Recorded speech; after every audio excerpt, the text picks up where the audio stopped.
Ini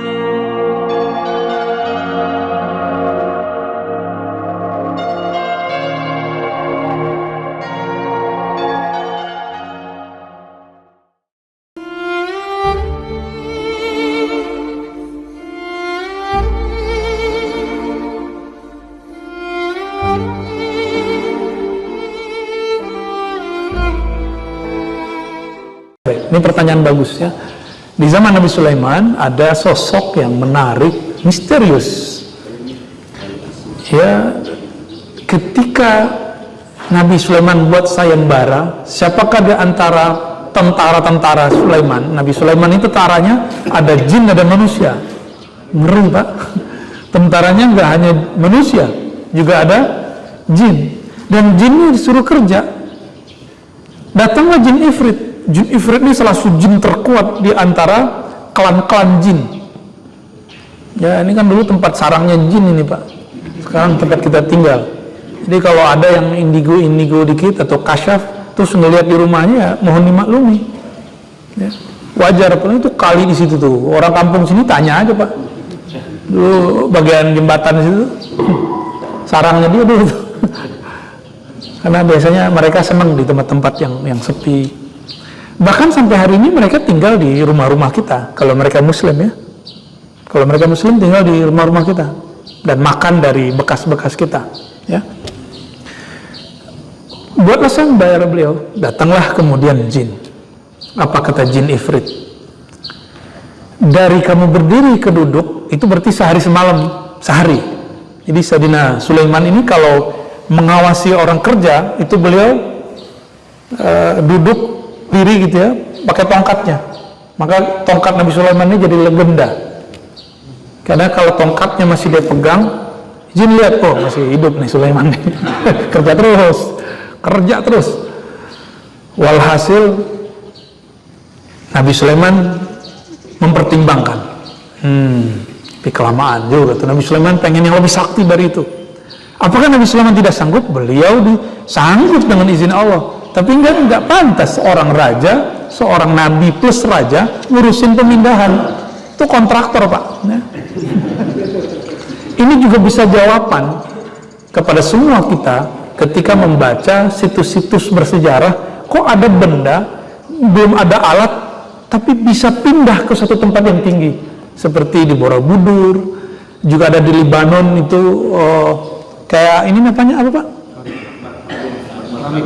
Ya, kita nyebutnya batu apa sih namanya nih? Marmer. Sejenis ini ada suatu bangunan tua ribuan tahun umurnya di Libanon. Itu ada di tengah, di dalam kuil. Gimana cara bawanya? Cara bawanya itu membingungkan. Belum ada alatnya, tapi bisa dibawa. Maka mulai banyaklah muncul teori-teori aneh-aneh ya. Saya tidak mau berspekulasi, kita yang baca yang ada di Quran aja ya. Sayyidina Sulaiman ketika tidak puas, tiba-tiba ada satu sosok datang. Orang ini bernama Asif bin Barkhiyah. Ya, Asif bin Barkhiyah. Syekh Abdul Qadir Jilani Al-Kutub Rabbani dalam kitab Ghunyah menyebutkan apa amalan orang ini sehingga dia bisa memindahkan gunung, bukit, istana. Tapi kalau Bapak yang ngamalin, saya yakin bisa Pak. Amalan sederhana, ya Hayyu ya Qayyum. Coba Bapak amalin itu, bisa nggak mindahin masjid ini? Udah yakin saya. Beliau sudah beramal lama sekali ini. Asif bin Barkhiyah disebut orang yang diberikan ilmu daripada Alkitab, kitab suci, rahasia-rahasia kitab. Orang-orang yang memiliki ilmu ini. Nah, ini perbedaannya. Ini manusia. Apa kata beliau? Wahai baginda Nabi Sulaiman, aku saja. Kenapa? Itu kelamaan tuh katanya. Jin Ifrit kelamaan. Kamu bisa berapa saat? Sekedip mata. Tapi itu bahasa Arab menunjukkan sebentar. Bahasa Arab menunjukkan sebentar. Emang Nabi Sulaiman begitu Pak. Kalau matanya menatap itu lama untuk kedipnya. Tapi nggak selama tongkatnya berdiri. Lama beliau begitu. Jadi jin itu sangat sangat takut dengan tatapan mata Nabi Sulaiman. Jadi kalau nggak tongkatnya, matanya sekedip gitu. Maka dulu orang-orang ahli ilmu kebatinan, ini bukan rohani, kebatinan, itu perang itu bisa lewat mata. Ya, saya dulu waktu suka ilmu-ilmu aneh-aneh itu, Pak, ya. Suka ilmu pernafasan untuk tarung-tarung dulu. Kita kalau lagi ketemu di mana, ketemu orang tatapan mata langsung capek, keringetan, Pak. Keringetan, dia capek, saya capek. Akhirnya caranya cuma dua, menghindar atau salaman. Oh, ternyata yang paling bagus salaman. Salaman aja, ya. Jadi perang emosinya lebih dahsyat, ya. Saya boleh menyebutnya Sayyidina Asif bin Barkhiyah. Kalau versi para ulama disebut wali. Cuma kalau versi saya nih, dari guru-guru kami juga, besar kemungkinan itu juga seorang nabi, tapi bukan rasul.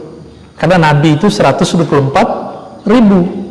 Besar kemungkinan Sayyidina Asif salah satu seorang nabi, namun bukan sebagaimana Nabi Musa ada Harunnya, ya, Nabi Zakaria ada Yahyanya, ya, ada nabi yang mirip isu zaman itu yang paling panjang paling belakangan namanya Nabi Daniel. Jadi Daniel itu bukan nama Ibrani semata, tapi itu nama seorang nabi. Betul, dibawalah sekejap, cukup dengan baca zikir ya Hayyu ya Qayyum. Itu pakai Qayyum. Qayyum itu artinya yang mengurusi alam semesta, yang mengatur alam semesta. Istana Sayyidatuna Bilqis itu bagian daripada alam yang diurus oleh Allah. Pindah langsung, ya. Jadi namanya Asif, dan saya meyakini beliau seorang nabi tapi bukan rasul, ya. Adakah pewarisnya? Ada. Setiap nabi ada pewarisnya. Mungkin di kalangan sahabat nabi siapa gitu, kita wallahu a'lam, kita nggak tahu. Setiap masa sekarang ada pewaris-pewarisnya.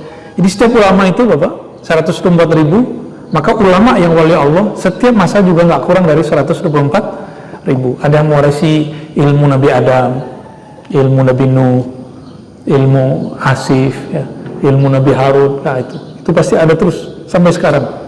Cuma mereka Allah sembunyikan lewat ilmu-ilmu atau lewat penampilan-penampilan yang sulit kita ketahui. Bapak Ibu yang bukan Allah, di hadis ini menunjukkan bahwa ada dua hal, ya, tiga hal lebih kurang. Pertama, sabar itu disebut sabar tingkat tinggi yang dapat pahala, ridho dan surga. Orang yang bersabar di saat diuji, bukan setelah diuji. Setelah diuji semua orang bisa cerita. Dan yang kedua, wabah, bencana, pandemi itu bisa dipahami dua. Maka takdir itu tergantung penerjemahan kita. Bisa berarti azab, bala, bencana, bisa berarti rahmat, ya. Dan yang terakhir, Nabi itu ternyata berdoa. Kalau doanya diampuni. Nah, doa bisa mengampuni. Ini disebut dengan ilmu syifa. Ilmu syifa, ilmu pengobatan, ya. Maka kalau sekarang ada ulama kita yang dengan air bisa menyembuhkan dengan izin Allah, barangkali turunan dari ini, waris dari ini, ya. Dan di sini menunjukkan bahwa para sahabat Nabi lebih memilih surga, yaitu bersabar dengan penyakitnya daripada disembuhkan tapi lupa, ya. Semoga Allah menjadikan kita orang-orang yang sabar, ya. Sabar lahirnya, sabar batinnya, dan semoga Allah menggantikan kesabaran itu dengan surganya. Amin ya rabbal alamin. Allahumma ajirna minan nar, ya Allah. Wahai pemilik surga, wahai pemilik neraka, wahai pemilik langit dan bumi, sholli ala nabiyina Muhammad. Sampaikan salam kami kepada penghulu langit dan bumi, penghuni surga, Nabi Muhammad sallallahu alaihi wasallam. Dan sampaikan juga salawat engkau kepada keluarganya, keturunannya dan sahabat-sahabatnya dan pengikutnya sampai hari kiamat. Allahumma ajirna minan nar, ya Allah, bebaskan kami dari neraka-Mu, dari siksa-Mu. Allahumma inna nas'aluka ridhaka wal jannah. Ya Allah, kami memohon ridha-Mu, dan kami memohon meskipun kami banyak dosa, meskipun kami tidak sempurna beramal, masukkanlah kami dengan ridhamu ke dalam surgamu. Allahumma bihaqqi nabiyina Muhammad sallallahu alaihi wasallam faghfirna walil mu'minin. Ya Allah, dengan kemuliaan nabimu maka ampunilah kami, ampunilah semua orang-orang yang percaya kepada Engkau dan nabimu. Rahmatilah kami, rahmatilah ulama kami, rahmatilah pemimpin kami. Jagalah negeri ini dari mara bahaya, baik dari dalamnya ataupun dari luarnya. Amin ya rabbal alamin. Rabbana atina fid dunya hasanah wa fil akhirati hasanah wa qina adzabannar waj'alna minas sabirin muhtasibina li jannatika bi rahmatika ya arhamar rahimin. Walhamdulillahi rabbil alamin.